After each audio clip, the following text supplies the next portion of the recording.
Right, time to do a micro-just. A micro-just. A micro-just. Let's just put that there.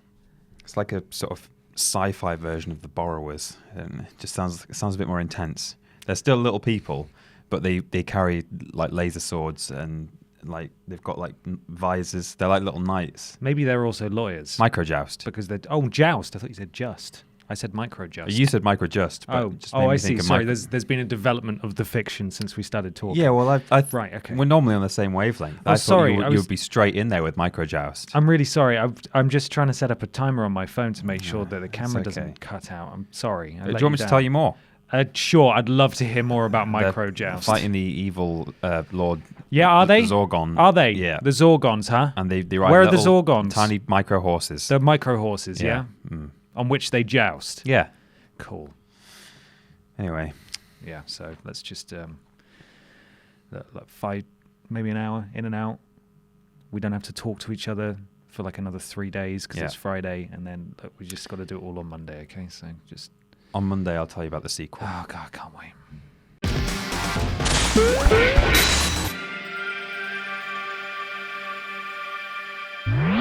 Hello, everybody, and welcome to episode 4 of the TripleJump podcast. My name is Ben. My name is Peter. Didn't do the last name this week. No. I thought that would throw you again. And it's a good thing I didn't, because you just, like a speeding train. Well, I was right in there hurtling down the corridor after me. But the corridor of podcasts. Subtly, I waited for half a beat.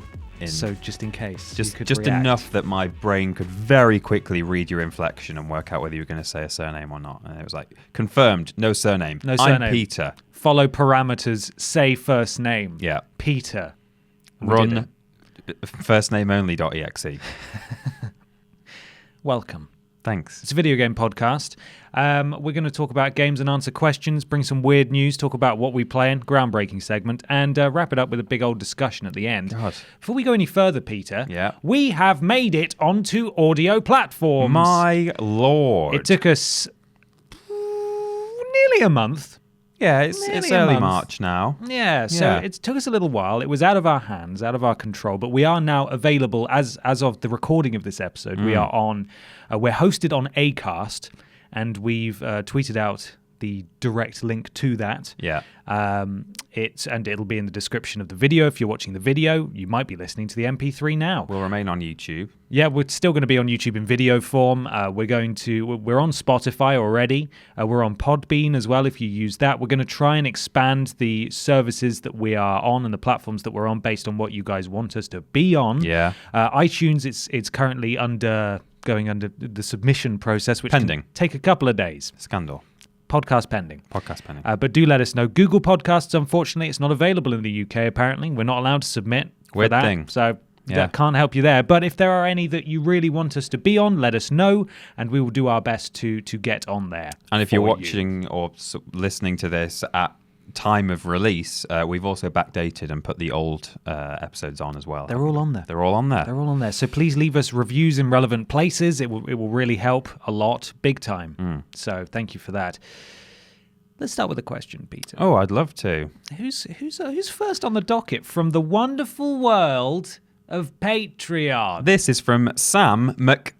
Sammock. That's all it says. Sam Mc. Like a hammock. Yeah. But only for Sams. Oh. I mean, you can eat ham in a hammock. You can eat salmon. Well, that's where you go to. Maybe it's salmon. Oh, delicious. A salmon. A delicious sammock. Anyway. Yes.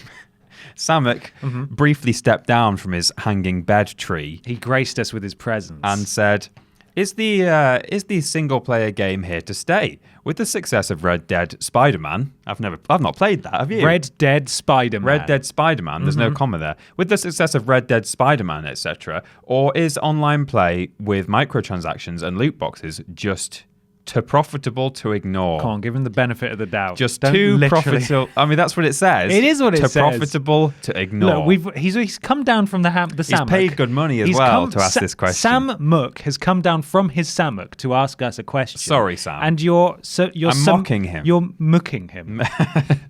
Sam mocking him. Right, let's go from the top. Yes. Red in English. Go on. Is the single-player game here to stay, with the success of Red Dead, Spider-Man, etc., or is online play with microtransactions and loot boxes just too profitable to ignore? Oh, that's an excellent question. So, off he goes. Bye, Sam. Oh, off he back goes. Up to the back Sammock. into his tree to eat bananas and fish. Oh, is that it? Is that all he can eat up there? Yeah. Well, there's bananas in the tree and salmon that's true. in the Sammock. They only build them in banana. But what a rich fiction we're weaving here for Sammock. God. This is the kind of premium treatment you can expect if you go to patreon.com/Team TripleJump, where we exclusively source the questions for this podcast. It's time for a TripleJump wiki, I think. Oh, WickleJump. So much fiction already. Yeah. It's hard to remember it all.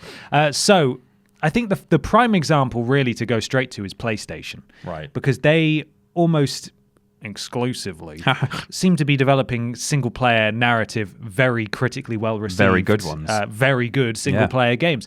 So I believe that, we're in a weird space at the moment where free-to-play is getting more and more prominent, especially with Apex. That came out of nowhere. Apex Legends, published by EA, developed by Titanfall developers Respawn.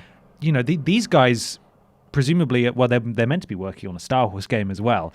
But well, I was going to go there later, but yeah. They could release like Titanfall 3 and charge 60 buckaroos and have it stuffed to the eyeballs with microtransactions and stuff. But they've elected to release a game that clearly has had a lot of time put into it. It's very polished. Yeah. For free, because the microtransaction model is so sustainable at the moment. Yeah, I mean, this is the interesting thing is that I as a broad answer, a general answer, I will say I don't think I think single players are still here to stay, and we'll go into more detail, I'm sure. But as an interesting kind of caveat to that is, I feel like because multiplayer games are so lucrative, they're kind of delaying the rate at which we're receiving single-player narrative games from certain companies on certain platforms anyway. So as you say, on PlayStation, we're still getting plenty of excellent stuff. But you mentioned Star Wars from EA. They don't know what they're doing. As we've discussed in a previous podcast and on a list, they announced 1313. Or Star Wars in general did, and then there was the takeover. Yeah. Then that was cancelled. Then there was going to be Ragtag, the single player. Then that was cancelled. Then there was going to be a multiplayer game. So it's like, oh, okay, they've dropped single player in favor of multiplayer. Then that was cancelled, and now we're getting a single player game that's on the way. Yeah. And it just seems very confused. Now, I don't know if part of the reason of that is they're trying to work out, what can make the most money here.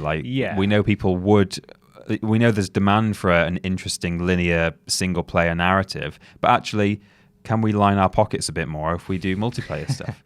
And I don't know. We're in a weird place at the moment where obviously everyone involved in video games is a business and they want to make their money, but there are still different principles and philosophies that these companies tend to abide to. Obviously, EA is a bit more relaxed about ethics, really. But you've got, I think, as long as Nintendo and PlayStation are in the game, so to speak. Those two specifically, there will definitely still be single player games. Microsoft tends to sort of it's far more diverse in what it offers in terms of sort of games as a service and multiplayer offerings and things like that. Nintendo's just getting into multiplayer, but we haven't really had any highlight exclusive multiplayer PlayStation games probably since early PS4 days, late PS3. Killzone Shadowfall had a multiplayer component that didn't have a huge player base. Yeah, the issue I think is more when you venture outside of companies publishing for their own consoles. So like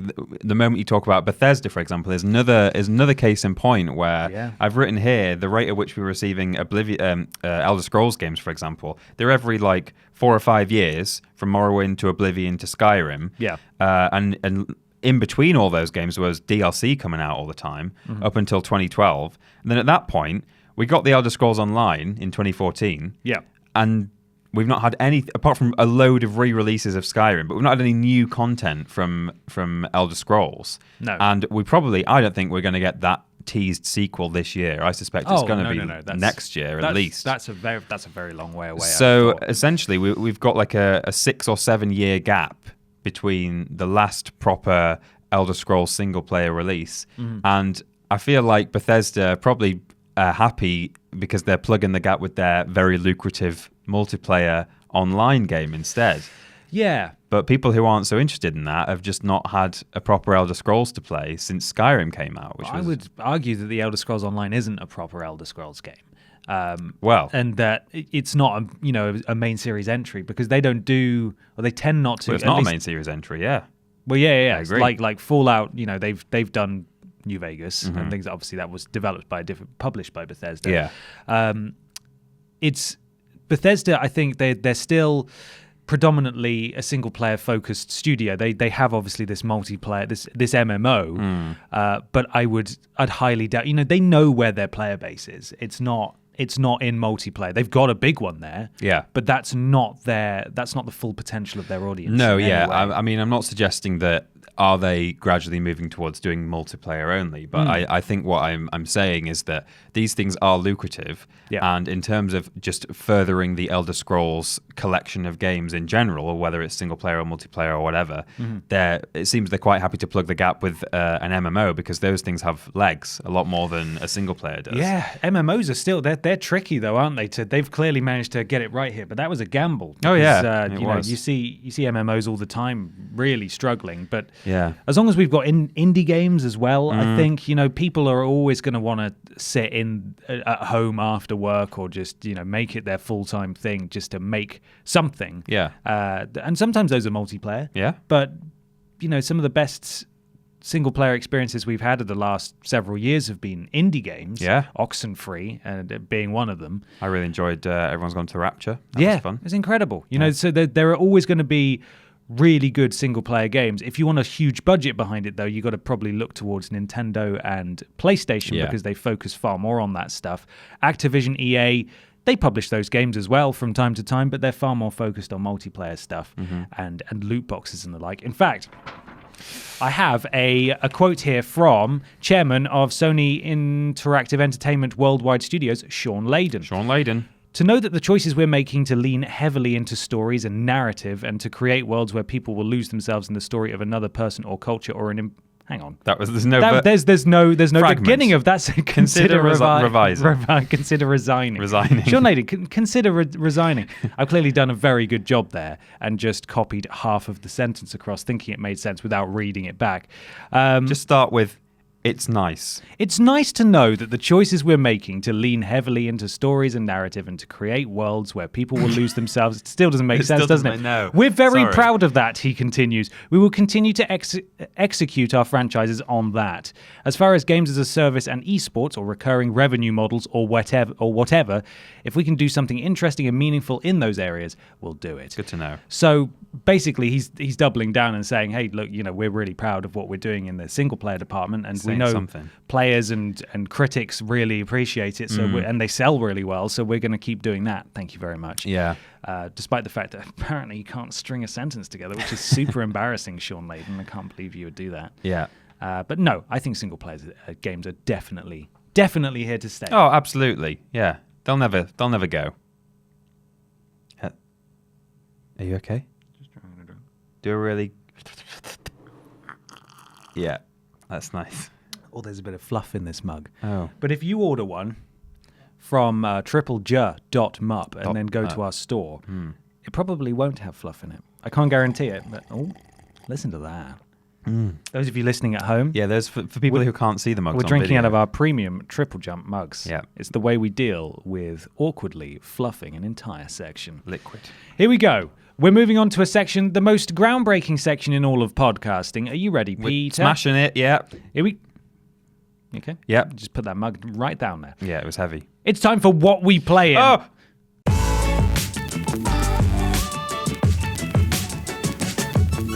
What are we playing, Ben? That's an excellent question, Peter. I'll tell you what you want, what you really, really want. Just tell me what I want, what I really, really want. I wanna... Huh? I wanna... Really wanna... Cigar. So I streamed earlier in the week, and I thought, let's play some Rocket League. It's been a while since I played some Rocket League. Yeah. I put a poll out there, Rocket League won. It's a wasteland. Oh, I know.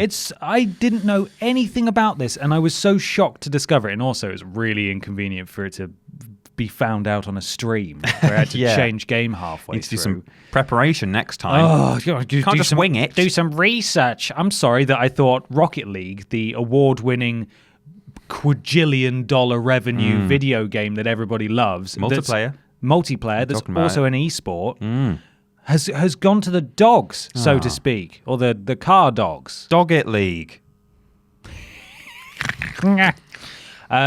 Basically, out of the 5 or 6 games that I joined, at least half the players were not playing. So they were either idling and not moving around at all, or they were just accelerating endlessly. So people were clearly using bots or some sort of program, because you can play with Steam players on PS4. Right.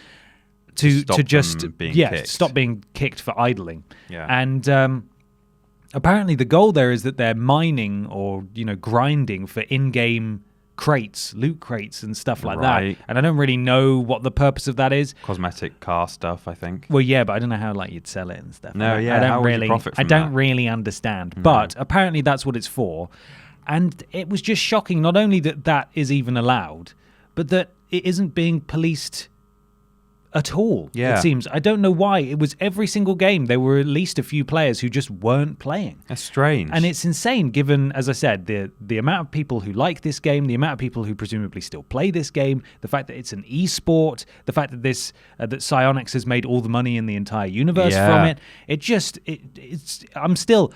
I'm speechless, Peter. I can't believe it. They must know that it's going on, though, because maybe you're just really unlucky, but it sounds like almost every game this is happening, or the vast majority of games there's going to be someone doing that.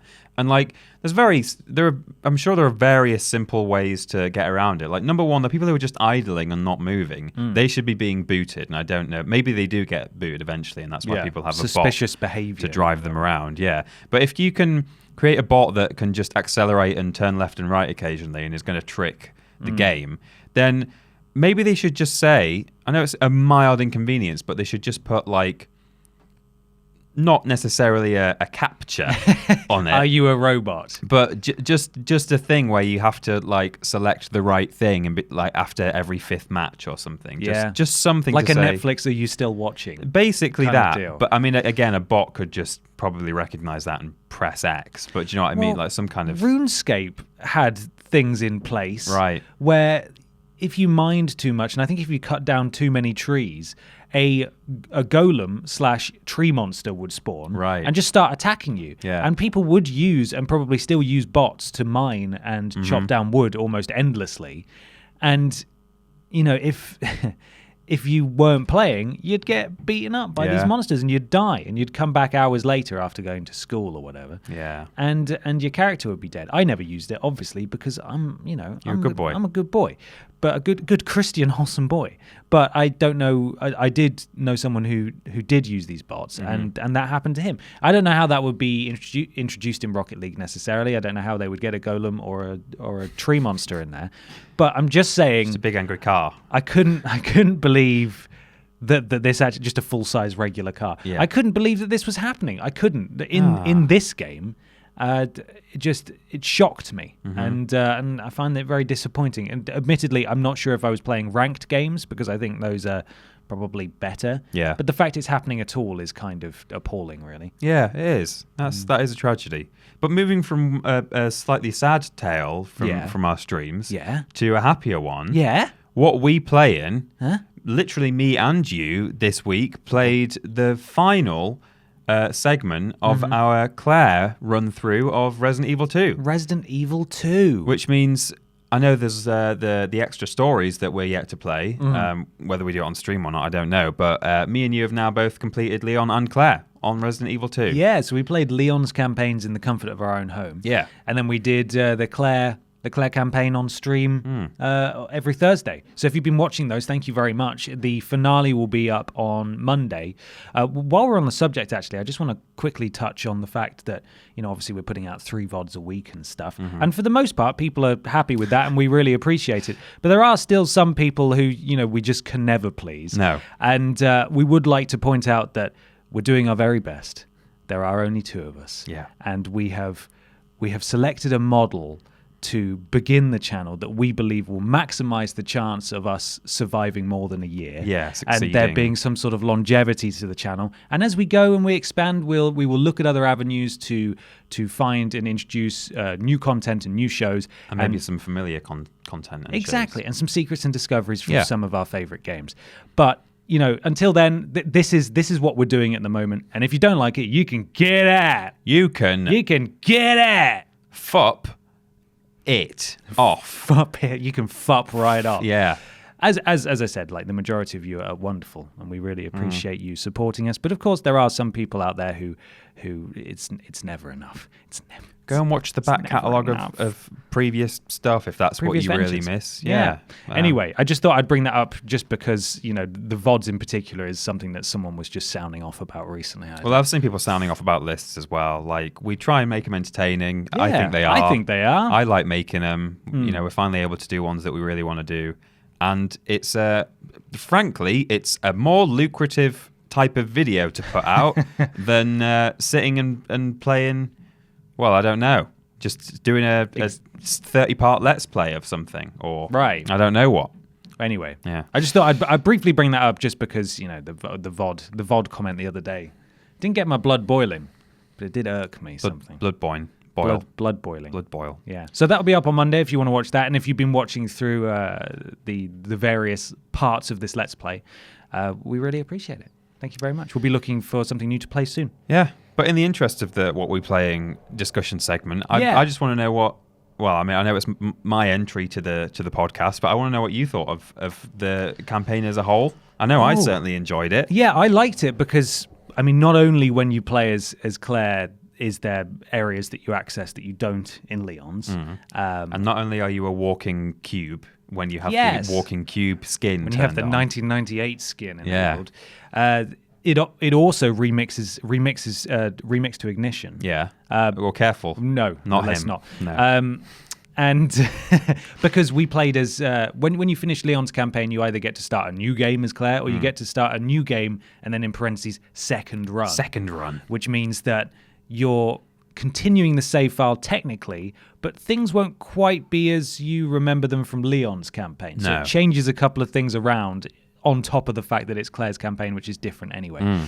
So I really enjoyed that because we went into a couple of rooms thinking, we're safe in here. The safe rooms have moved for a start. They're in different places. Got rid of the safe room, I would say, the OG, true, happiest, safest room, which was the police lobby. That's just gone now. We got into a room where we knew nothing happened in Leon's campaign, where we had to get the arm of the statue, and then a licker just burst through the skylight and scared the bejesus out of us. And vice versa as well. We would occasionally go into a room burst through a skylight onto a licker and scared the bejesus out of him. The licker was doing a puzzle, putting an arm onto a statue, going, how do I do this? And then we scared him. But yeah, going into spooky rooms as well, going, I remember this being a terrible place, and then it's like there's nothing there, and actually that makes you more tense than if there had been a monster. You're like, is it coming right at the end of the room? Welcome, Leon. Should have been here by now. Hello.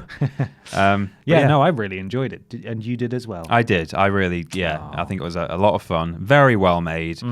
Pretty much flawless. I'm not saying perfect. Those are two different words. I have no issues with that game. No. I really enjoyed it, and I was morbidly fascinated with it before it came out, and then I ended up playing through it, and blew me away. Yeah, I don't think we saw any. We saw the occasional, just like slightly twitchy limb. Yeah, sort of a jiggly boy here and there. Yeah, but that's that's really nothing, is it? It's part of the course. And I love the sort of clean, quite minimal UI and engine in general with since Resi 7, and they've reused it here as well. It looks great. It's so clean and tidy and nice. So I must say, I heard a lot more of the music.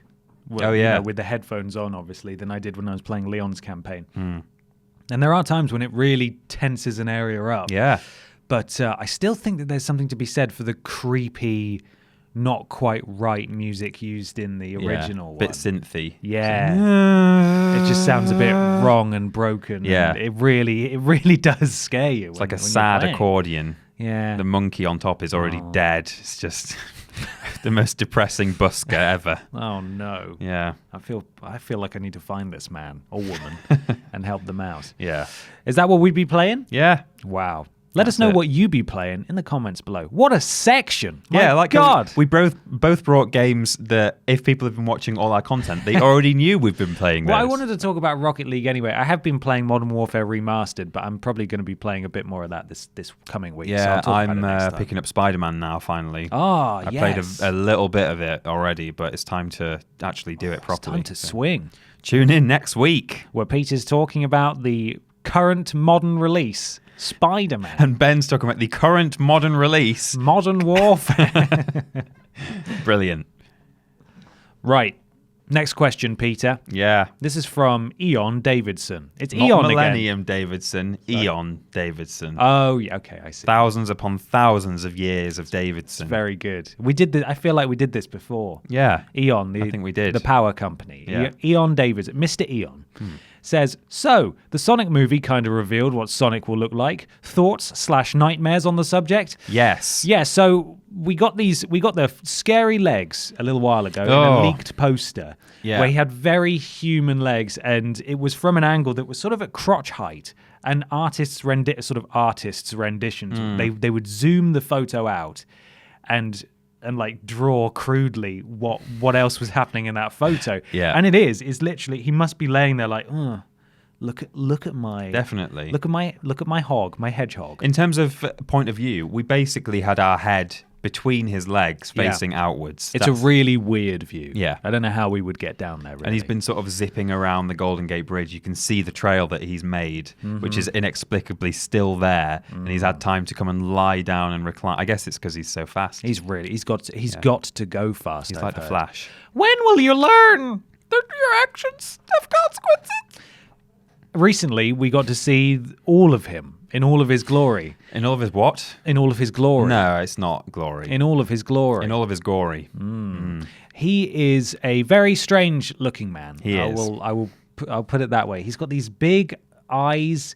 I'm going to have to get a photo up of it, but He it's kind of just, almost looks a bit dimply in his cheeks. He doesn't have actual dimples, but he's got a kind of... Yeah. You know, it's like in The Simpsons when Lisa gets the mumps and her cheeks swell up. That's kind Yeah. of what he reminds me of when she's playing Dash Dingo. Oh, didgeridoo. It's just a gaming reference to tie it in while you go through your phone and pull up a picture Yeah, of... Simpsons gaming reference. no Yeah. less. A game that only exists in a fictional world, but is a parody of a...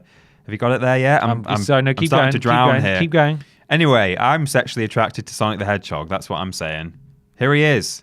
So this is... There he is there. Yeah, he's the one on the left He's- on this image. yeah, Someone so has the one I'm looking corrected at. him in this side-by-side photo. That Yeah, we pulled up. they've pointed his nose more, and they've made his eyes his pupils slightly more slender, like a cat's. They've given him actual gloves because it's at the moment it's a bit ambiguous as to whether it sort of looks like he's wearing gloves. The one that the real one, the movie one. But he might not be. Some people are slightly afraid that his arms just go into white fur on the ends of his hands. I suppose it's problematic anyway when you try to convert a character that is just a cartoon. Yeah. Because he has a backstory, but it's weird, and it's difficult to put that into live action anyway unless you literally just have him be a cartoon. What they've tried to do is, to the best of their ability, anthropomorphize an already anthropomorphized hedgehog man.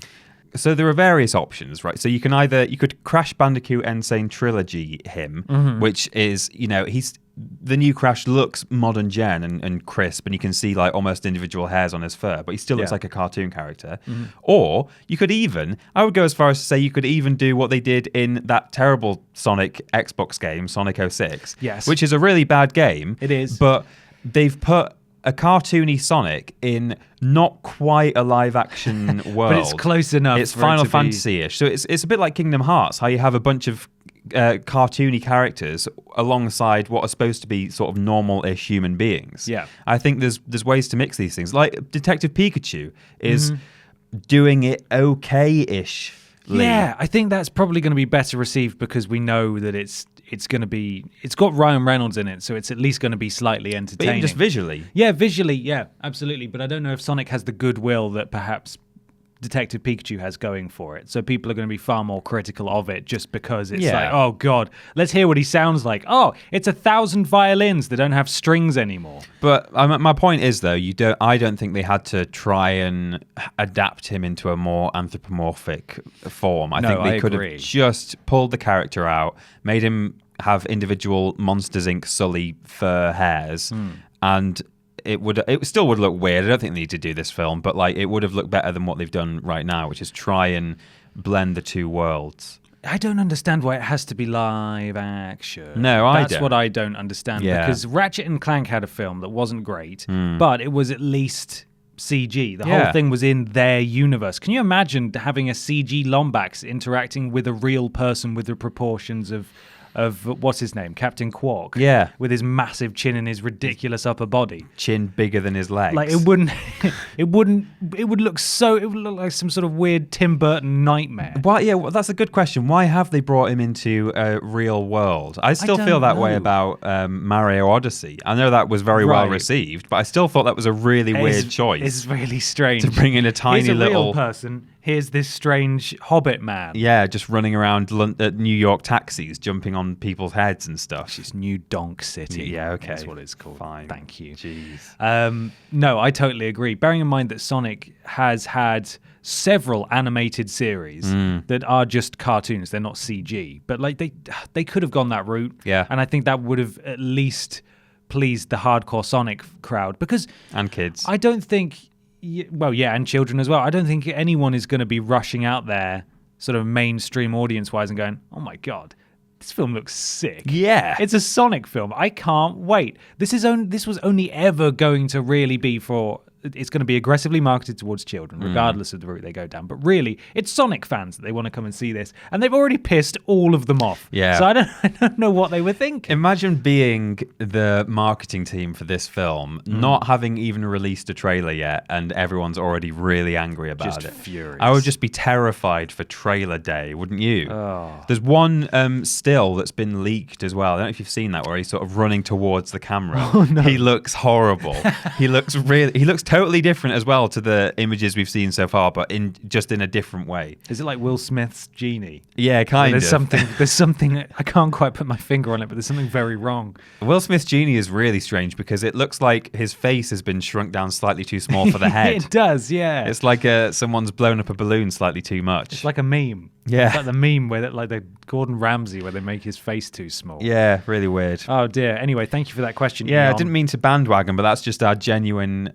I mean, you can't not be angry about the terrible. Well, yeah, or not I mean, angry, just I'm not angry. disturbed. I'm like, I feel like something good went out of the world when that was released. Yeah. When someone made that decision, something really pure died. I don't know. I can't. At some point, we're going to work out what it was. Maybe chocolate doesn't taste as good anymore. Maybe all the ice cream melted. But something. I hope not.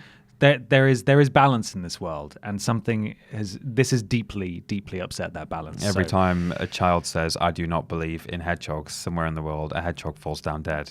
You have to clap to make it come back to life. This Sonic gets like one extra hair. You should have seen him originally. It was very unsettling. Yeah. Okay, moving on. It's time, Peter. Weird. It's time for weird news. It's about to get weird. Oh, it's weird news time. Bizarre.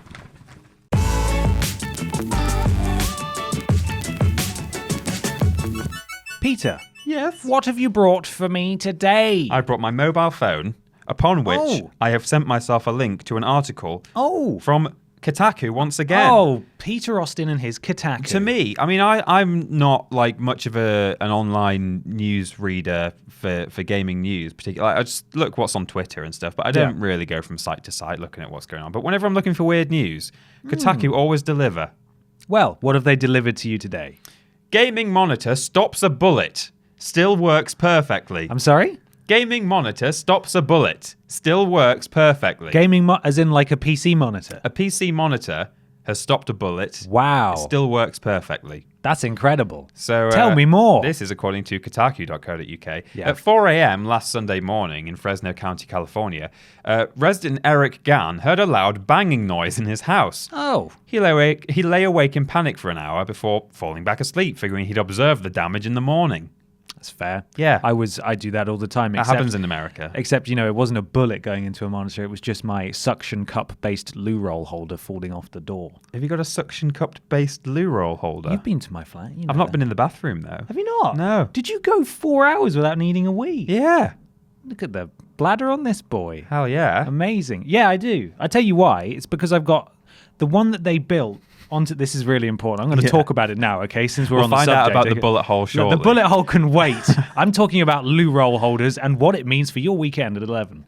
The loo roll holder that they have affixed to the wall, because the toilet is right next to the door for the bathroom on the side. They put it behind you practically, so you have to really turn around and reach behind you to get the toilet roll off the holder. No one wants that. So I had a suction cupped one from the last place I lived, and I put it on the door just so it's easier to reach, and it fell off, and it spooked me something good. But again, just like the Bullet Man, I thought it'll be fine. I'll look at it in the morning. Yeah, I think in America, if you hear a loud bang in your house that sounds like a gunshot, you just think, someone's coming to kill me. Well, no, you think, oh, well, I'll see what happens at 9 a.m., I suppose. It's just such a regular occurrence there. Yeah. That's not my If I die, I don't have to pay health insurance, which is nice. He didn't expect to find 5 bullet holes in his home. Jeez, 5? 5 hours later. How many loo roll holders? None, according to the article, but I can reach out to the writer if you wish. Please, yeah, unrealistic that. What he also didn't expect was that his gaming monitor had stopped one of them mid-flight. What he most definitely didn't expect is the monitor still worked. Whoa! So he basically posted about it on Twitter. There are photos. He is at EricGan98. Actually, I should say this is reported by Kotaku, but originally was reported by, I think, PC Gamer. Okay. Because they love talking about the PC Master Race. Now having a PC, it will stop you being shot. Yes. That's why you get a PC and not a console. A console wouldn't do that. So apparently, Eric Gan, he says, the bullet was right behind my monitor. That was the biggest hole. We were like, what the bleep is this? And he looked at the hole, wondering whether the bullet had missed his monitor completely, but then saw the dent where it had hit the back of the monitor and then just dropped down onto the desk. Wow, what's that monitor made out of? I don't know. So he says, admittedly, it did go through a wall first. So it went into the house and then hit the monitor. So that probably helped. But even so, there's a dent from a bullet on the back of his monitor. So what do they make American houses out of? Maybe that paper. I think, in Japan, on the inside of houses, they have that paper and wood. Yeah. I think they make the outside of American houses out of that. Because I don't feel like a bullet would get very far through a brick house. No. It's like the 3 Little Pigs. Right. That's what the 4th pig made his house out of computer game monitors. And he was safe forever. Yeah. The wolf brought a gun. And does it say anywhere in there about why there were bullets fired at his house? It does. I'm just trying to find it. Yeah. Okay. Here we go. Bullet holes marred the south wall, according to PC Gamer. Yeah. He didn't know why and chalks it up to some kids partying too hard nearby. Oh, for God's sake. Yeah. America. America. Americans, get out of America. It's not safe for you there. Best of all, as you probably might expect, in the interest of PR, that he's now received a message from the monitor's manufacturer offering a replacement. Oh, that's good. Gan says that the day after the incident, he was playing Apex Legends again as if nothing had happened. Yeah, well, I would go to bed before 10, otherwise you might not be so lucky next time. That's a threat. Who's the manufacturer of the monitor? Was it a rival monitor manufacturer that shot his house up? Well, that's backfired, hasn't it? Because they've just proved... Lenovo scum! They just proved that their own rivals have bulletproof monitors. Yeah, what a terrible move. Yeah, they backfired. MSI Optics G27C2 gaming monitor. Wow. That sounds complicated. Sounds like a PC monitor. Kotaku rang the county sheriff's office and corroborated Gan's story. Huh. It did happen. Five gunshots. Wow. That he chalked up to some kids partying too hard. Well, that truly was weird. That was pretty weird news and almost gaming related. Yeah, I'd say so. It's a shame you didn't have a story about, your loo roll holder and stuff. Well, maybe next time. Destructoid.com. Yeah? If you happen to live in Japan, are a big Final Fantasy fan and have a wedding coming up, All three of those things. the stars have just aligned in your favor. Square Enix is teaming up with Bridal Hearts to offer a Final Fantasy XIV themed wedding service for prospective couples in the country. It's quite specific. It is very 14. specific. The service will allow people to enjoy elements from the game and recreate the eternal bonding ceremony with all the proper outfits and decor and legal authority of a wedding. Oh. The full package will include a wedding dress and tuxedo modeled after Final Fantasy XIV's equivalent garbs, various in-game assets recreated for background images and videos, and replicas. Did you just say recreated? Yes, I did. Okay. I think I was trying to say recreational, but Yeah. I just absolutely leaned into it. I called you out on it as well. And you could have just let me have this. I could have. And replicas of the bride and groom's weapons of choice. Obviously, music from the popular MMO will be from the popular MMO will be played, and a gigantic themed cake will be shared with the guests, along with a fully catered menu of Final Fantasy food and drink. Would you come down the aisle to One Winged Angel? Sephiroth!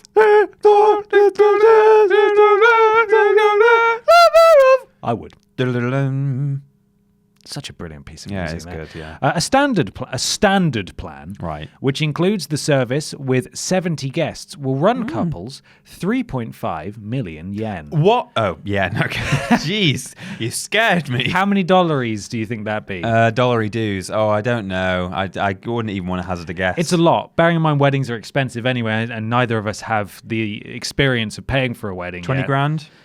31,500 American dollars. That sounds like a lot, but weddings aren't cheap. No, yeah. The very first ceremony took place on Valentine's Day in Japan, and the service will soon be open to the general public for booking. So who did that? Some non-general public person had the first I service? think so, yeah. It doesn't say, it doesn't detail exactly who, but Actual Cloud got married. yeah, got married to Sephiroth. Or maybe it's that bit where he dresses as a woman and the man tries, depending on what dialogue options you choose, what's he called? Don Corneo. Don Corneo tries to Bed you. tries to get in your corneo. And you can say, like, I'll do whatever you want, daddy, and stuff. I think you just stay silent. He's very Cloud in that. No, there's an option. There is literally whatever you want, daddy, is an option. Wow. I'm not even exaggerating. Can't wait for that in the remake. Yeah. I am honestly fascinated to see how they handle that entire area. It's what gonna about be that interesting. jacuzzi when you get in with all the boys? Yeah, you don't have to. I never did that. Okay. Funnily enough. Well, I did. I didn't know that you could, but yes, you can jump in the boy soup with all all the fellas. They tell you not to go because they're lonely and stuff. Oh, it's very weird. strange. I can't remember what we were talking about. Anyway, Final Fantasy weddings. That's a thing that you can do now, and that is all from the weird news this Excellent. week. A question, Peter. Yeah. Who be it from? It be from Rydia or Rydia 704. 704. Right. What do you think? I'm going to say Rydia because it's a Rydia? Y. Yeah. Okay. Are either or both of you completionists? Do you ever platinum game? No, we talked about this at the start, okay? Do you ever platinum game or 100% them? If so, what's the hardest you have 100%ed? Question mark. Still read. Yeah. Fantastically. Yeah. Peter, how do you feel about completing games all to the max? Well, I know that you are not just a completionist in terms of you play a game and think this is fun, I want to finish it. But you collect platinums. Yeah, I believe there's a more damaging term for it, but I appreciate your candor. I don't know where that is. What is it? Trophy. Platahor. Well, yeah, this is the second part of that. Right. Second part of that word. Trophy, and then the W word. Oh goodness me. Yeah. Well, I personally, I fall somewhere in between the I don't GAF or I am a trophy whore, Right. in that I do actively wish to platinum games that I feel very strongly about. Yes. So, for example, I don't know if I've done it for Reignited yet. I've certainly done all the in-game stuff, but I think there's a couple of trophies sort of, that aren't related to in-game objectives that I need to do. Oh, have you not done that yet? I don't think so. I've got 100% in all of the games, and I've done all the skill points. So that's Right. everything that you So would. the skill points aren't to do with trophies. No, are they're they? different, They're which is an a weird extra thing. Yeah. So I've got most of that. I think I've done Insane Trilogy as well, or I've done 1 and 3 maybe, but not 2. And similarly, I mean, the second part of this question, what's the hardest thing you've 100%ed? I did Halo 1 and Halo 3 solo on Legendary, and that was so difficult. Wow. And that's one of my proudest video game achievements, is having done that, because those last couple of levels where you're just absolutely swamped with the Flood and the Covenant, and there's triggered, like the game triggers explosions next to you for no reason and stuff. It's just really brutal. But sounds brutal. You know, I was a Halo fanboy, at least temporarily, for the original trilogy anyway. And yeah, Crash and Spyro, things like that. You know, I'm a big fan of those. So that's kind of where my completionism is sitting at the moment. I'm not yet a trophy whore boy like you are. I am. But tell me about life as a man who sells himself to trophies. Well, it started innocently enough with the introduction of trophies. Yeah. All the way back in 2008. In fact, I can't remember when. There weren't trophies from launch for PS3. They added them a little while afterwards. Right.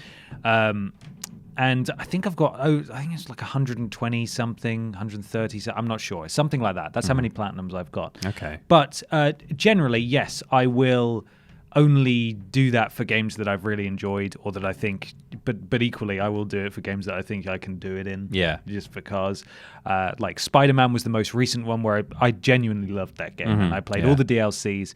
And there's something to be said for tying everything your game has to offer to trophies, because then people are more likely to do it, in my experience. Yeah. But equally, that can sort of be a bit damaging. Not that they truly probably care about that, because by then they've had your money. Yeah. And you've played it enough to talk about it extensively. Right.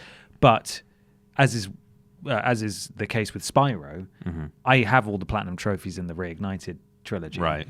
But I don't give a damn about doing any of the skill points and stuff, purely because, well, the platinum's done, and that's that game finished. Right. And I never have to go back to it unless I just want to play it for fun. That's funny that we have like inverse sort of priorities in that respect. Like the reason I've not done the platinum yet is because I personally don't mind so much about seeing a platinum pop on my PlayStation. Right. But I care enough about the actual in-game sort of content, like the guidebook where you tick off skill points and stuff. Yeah. Like that drives me to want to do 120% or whatever it is of Spyro 1 and get every skill point. But yeah, I don't know. That's a funny difference. I just have like a knee weakening orgasm. Yeah. Every time I get a platinum trophy. But yeah, I really do think there's something to be said for going for the platinum in terms of seeing everything the game has to offer. Horizon Zero Dawn had what I think is a good balance of a great platinum trophy, where it made you do bits of everything, but it didn't make you do everything to completion. That's nice, for want of a better term. Yeah. So like, here's this optional thing you can do some of them. Just get a taste. Don't have to do all of them. Yeah. Because then people, as is the case with some games, go for platinum trophies, and by the time they're done, you're just like, screw this game. I never want to see this game again, Yeah, no, even if it's definitely. really good. In terms of the hardest one, I got the platinum in Spec Ops: The Line, and that game is hard anyway. That game on the hardest difficulty is just absurd. And similarly with Mass Effect 2 on, I think, it might be called Insanity, or it might be called Nightmare. It's one of the two. Right. At the hardest difficulty, doing an entire playthrough on that was very hard. In the end, what I had to do was make sure I built a character that could go invisible temporarily as one of his power-ups, and just run through some of the combat areas, just because it was so difficult, and they would just murder you so fast. I remember doing that in Oblivion. I think they sort of nerfed it a bit in Skyrim, but in Oblivion you could add up to, I think, 20% invisibility onto a piece of armor, and you could wear up to 5 different pieces. Like if you include like rings and amulets and stuff, you could wear like 5+ pieces of armor. So if you enchanted 20% invisibility on all these, no one would ever see you, and you could like attack someone, and they would be like, oh, must have been a rat or whatever. Like, what was that noise? Yeah, mine's playing tricks on me and things like that. But, you know, it just seems exploitative. The one other thing I would say while we're on the subject is it's a bit of a shame when trophies are tied to multiplayer, particularly if you pick up a game way later on, and then the servers are dead. That was absolutely rampant on PS3 when everything was copying. Call of Duty Modern Warfare, Call of Duty 4 Modern Warfare changed everything for multiplayer games, at least on consoles. And everybody wanted a slice of that cake afterwards, and every game had some kind of shoehorned multiplayer, even in a way that just didn't make sense. Tomb Raider, Uncharted, things like that. Well, yeah, exactly. And there was one game in particular that I really liked. It was like a combination of BioShock and Half-Life.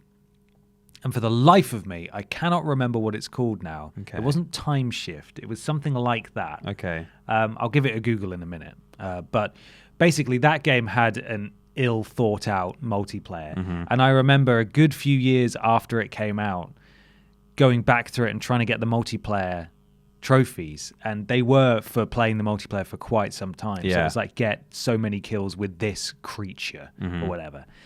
And I had to set it on find a game, click that button, and then just leave it for like an hour, just while I was doing stuff. And there was, at one point, we had a game going, one game going, and everybody just stayed in it because they knew as soon as they left, we wouldn't be able to play anymore. They wouldn't be able to find another game, and it would just, as soon as you found the game, you were committed then to playing it for as long as you could. Yeah. Because it would just disappear again. Then you just chatting to each other saying, right, which trophies have you not got yet? Because we might not have another chance. Yeah. So that I'm gonna look up what that game is now. Okay. But that would definitely be one of the hardest parts about going for platinum trophies is when servers are switched off. Just the worst. Singularity. That was the name of the game, developed by Raven Software, published by Activision, and then they just sort of, Raven Software has just contributed to Call of Duty now over the years. But that was their last, I think, proper go at a narrative original IP. And it was really good. It was a bit wonky in places, but I really enjoyed that game. Anyway, the multiplayer was crap, so that was a shame. Anyway, lovely question. Thank you very much. Thank you. If you'd like to submit a question and you're not a patron, consider going to patreon.com/Team TripleJump. And we usually ask for questions a couple of days before we record. So keep an eye out for that. Yeah. It's time for the big discussion, Peter. Oh, it's a strange one this time. Big discussion time. Yay.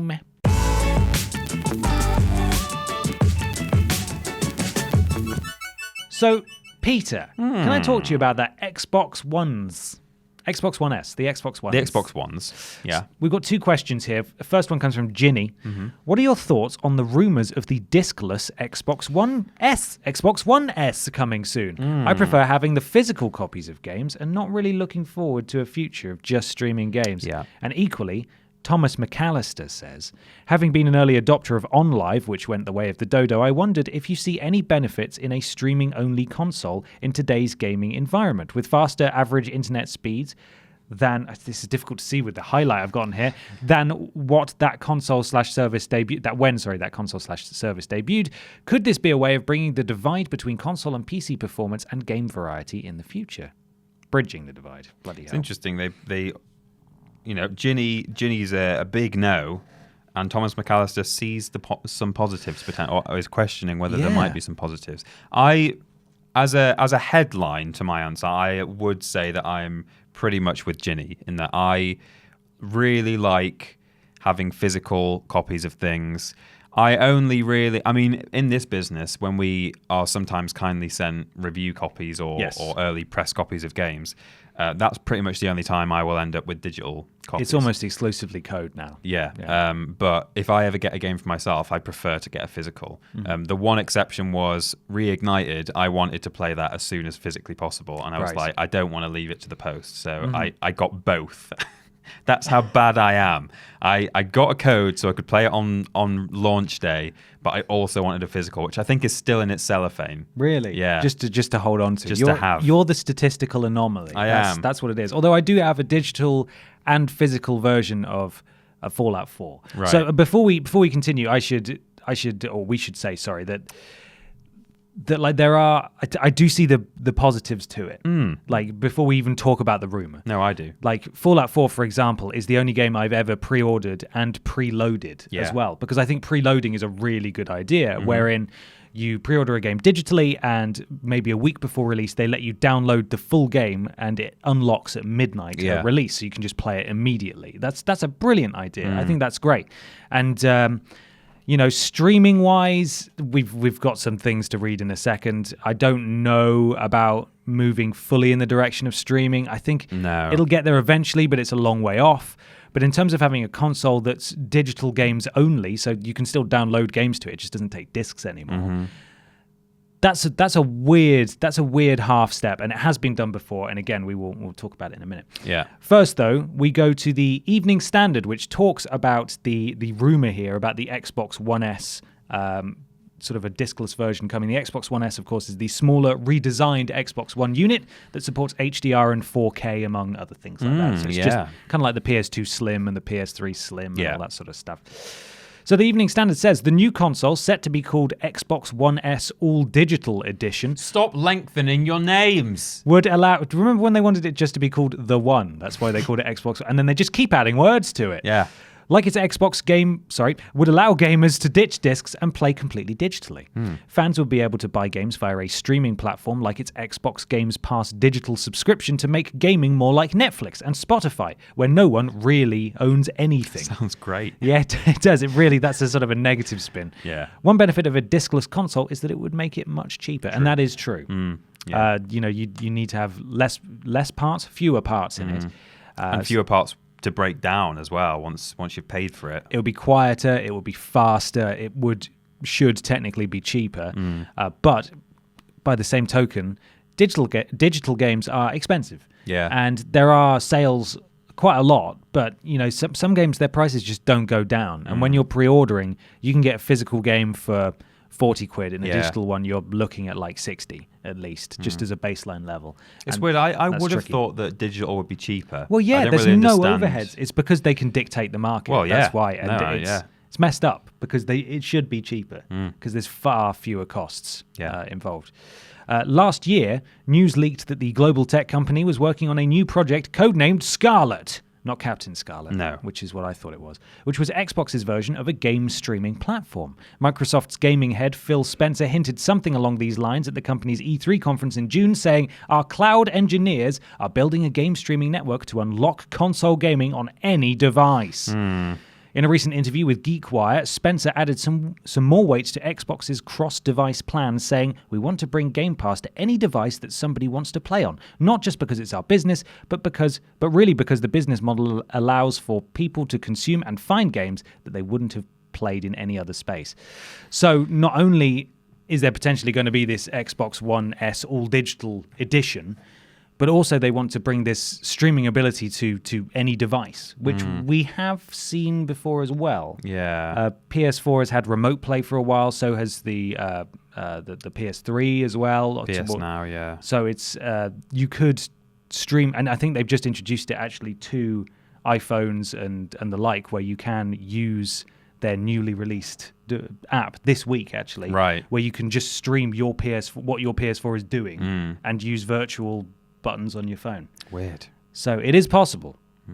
The thing with the streaming thing, in a way I can see more benefits to that. I think having a discless console, all you're basically doing is, all right, I know we say like it's probably going to be cheaper to build the console, and that's good, and it might not break down as much, but what you're really doing is saying no more boxes for you. Like there's not that many pluses to it, but at least with streaming it, one positive is that the game itself is not being run from your console. In fact, you might not have a console. Basically, like you need a device that can receive the stream.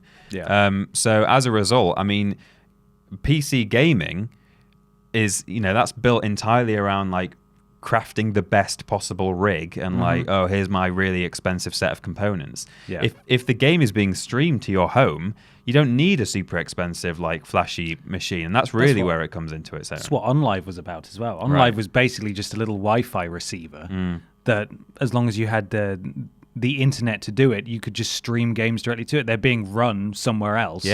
And it comes directly to you. So it's two different things here, really. But then the only not the only downside, but one of the biggest downsides is, number one, you need to be connected to the internet in order to play your game. If you're paying for the service or paying for a game, if you can't get connected, or if you don't have fast enough speed, you're going to have issues with it. I play PlayStation Now. This was a while ago. I know you played it more recently, haven't you? I think you said PlayStation Now. Yeah. Yeah, I accidentally bought a subscription to PlayStation Now when I was trying to get PlayStation Plus, which is not one of my greatest moments.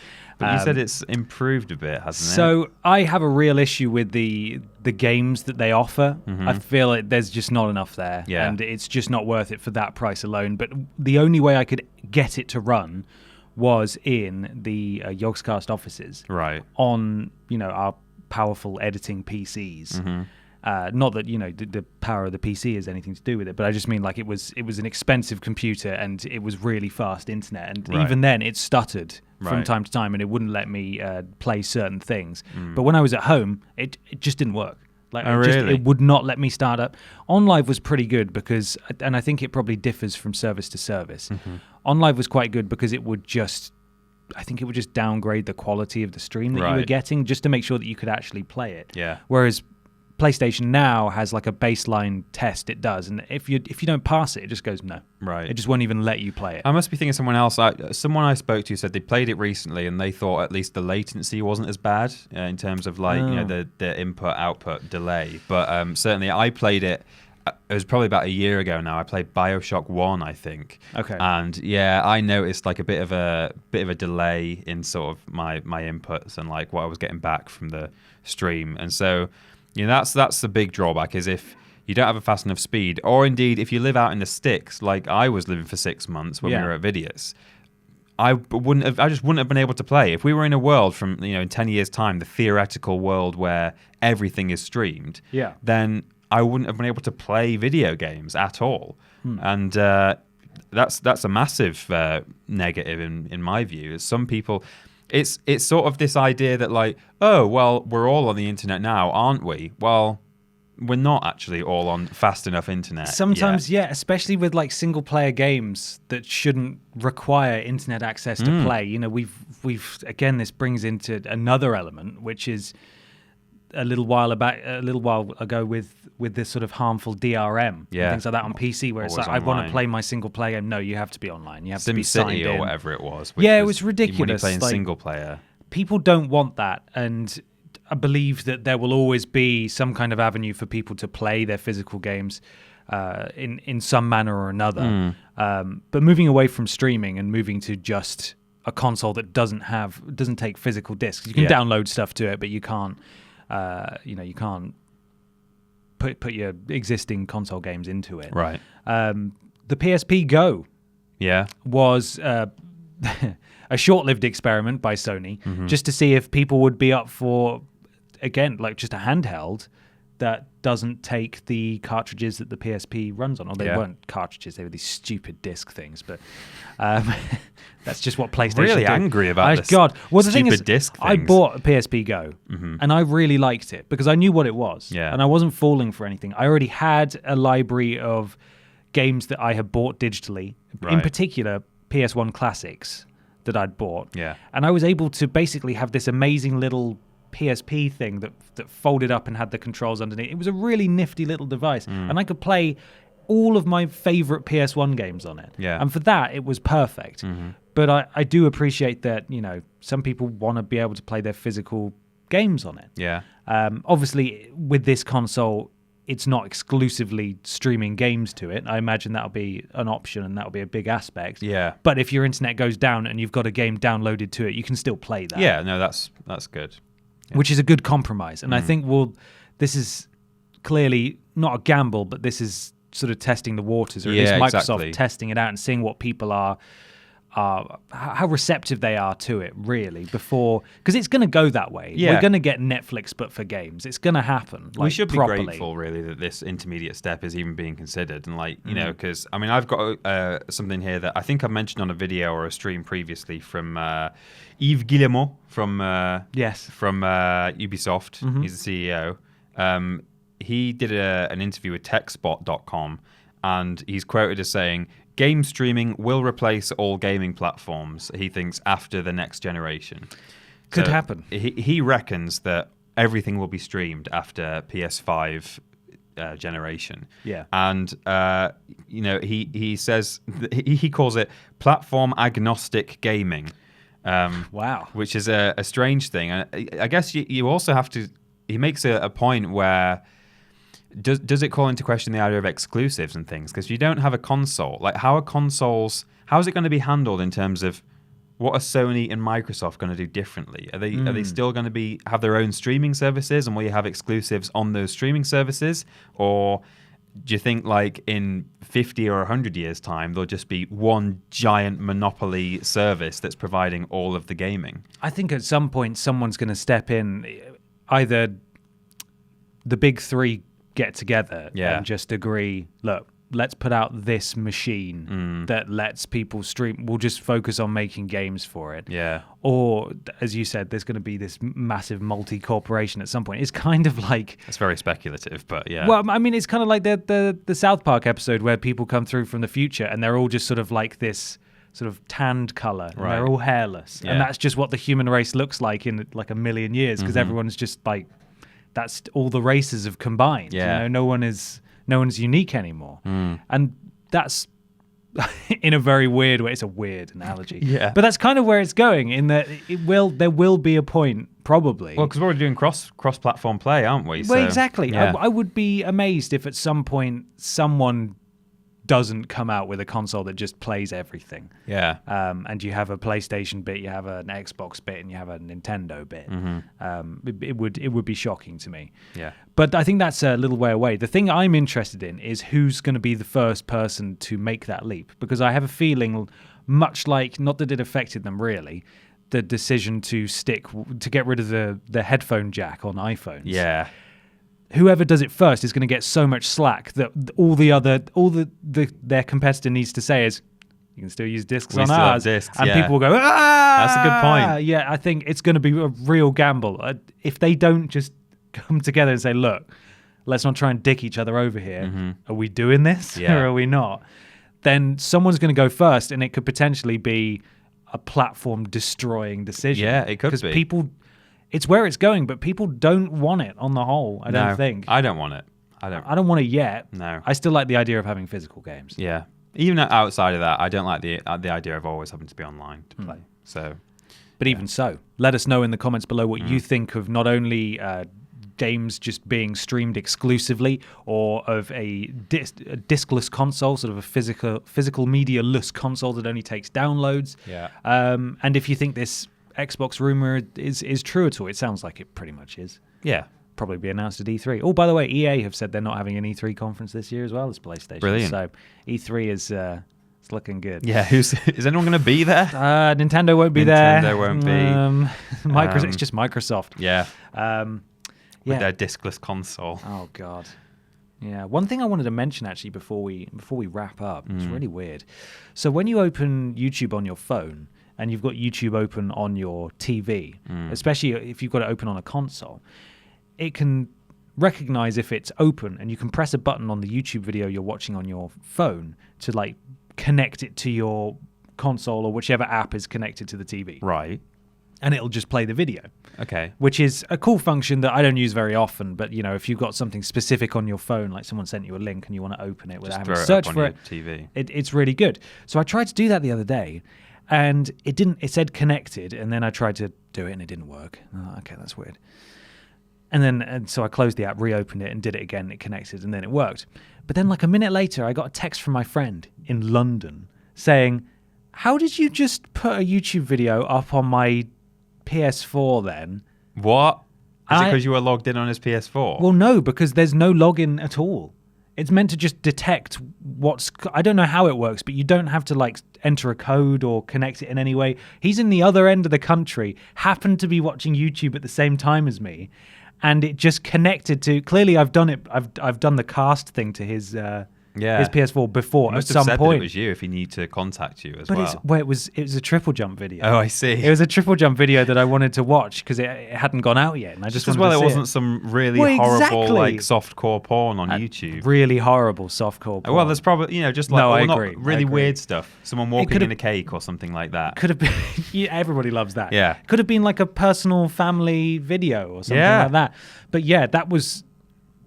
I don't know how that happened or how that even works.